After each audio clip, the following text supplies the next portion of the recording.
Donald Trump once again compared himself to Alexei Navalny, Vladimir Putin's chief political rival who died in a Russian prison. U.S. officials have repeatedly blamed Putin for Navalny's death.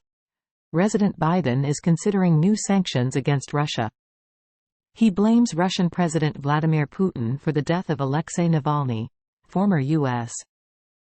President Donald Trump responded to Alexei Navalny's death by seemingly comparing his legal woes to the Russian opposition leader's plight. "The sudden death of Alexei Navalny has made me more and more aware of what is happening in our country," Trump posted on Truth Social on Monday. "It is a slow, steady progression, with crooked, radical left politicians, prosecutors, and judges leading us down a path to destruction." Trump did not mention Russian President Vladimir Putin, who President Joe Biden and other Western leaders have blamed for Navalny's death. "Make no mistake, Putin is responsible for Navalny's death," Biden said Friday. Trump's primary challenger Nikki Haley criticized him for not condemning Putin and accused him of stealing a page from liberals' playbook, denouncing America and comparing our country to Russia. Trump's comments on Navalny's death intensified fears among Democrats and some Republicans of how a second Trump term could undermine the U.S. role in Western alliances, Axios reported. The former president has long been criticized for being too soft on Russia and Putin. In 2021, Trump famously remarked, "I got along great with President Putin. I liked him. He liked me."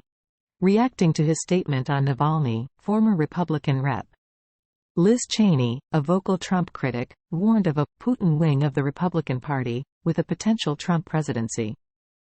Biden should add Navalny to his 2024 re-election ticket to highlight the contrast between his and Trump's views of Putin and Russia, Bloomberg columnist Francis Wilkinson opined.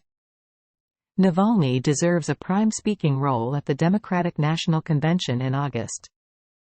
"The dead Russian is a living indictment of MAGA disgrace," Wilkinson wrote.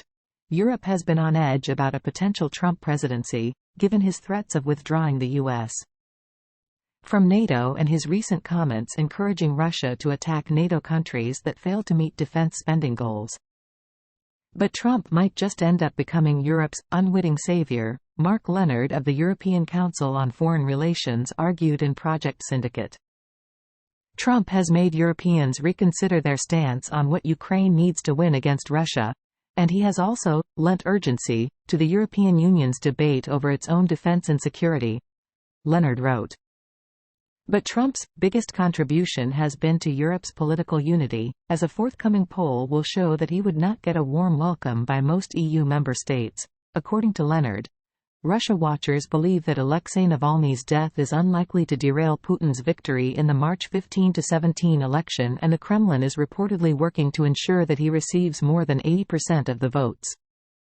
But former political prisoner Mikhail Khodorkovsky urged the West to stop indulging this charade and declare this election and its result illegitimate. Writing for Politico, Khodorkovsky criticized the U.S. and other Western leaders for their past response of weakness and appeasement after Putin was re-elected in 2018, and wrote that the West cannot give him the slightest trappings of legitimacy after his likely win this election. Despite the expectation that results will be rigged in Putin's favor, his critics and opponents encouraged Russians to go to the polls. Russia's youth movement and anti-war group Vesna wrote on Telegram, "Remember what Alexei told us to do. Vote for any candidate except Putin." Thanks for watching. Don't forget to subscribe, like, comment and share.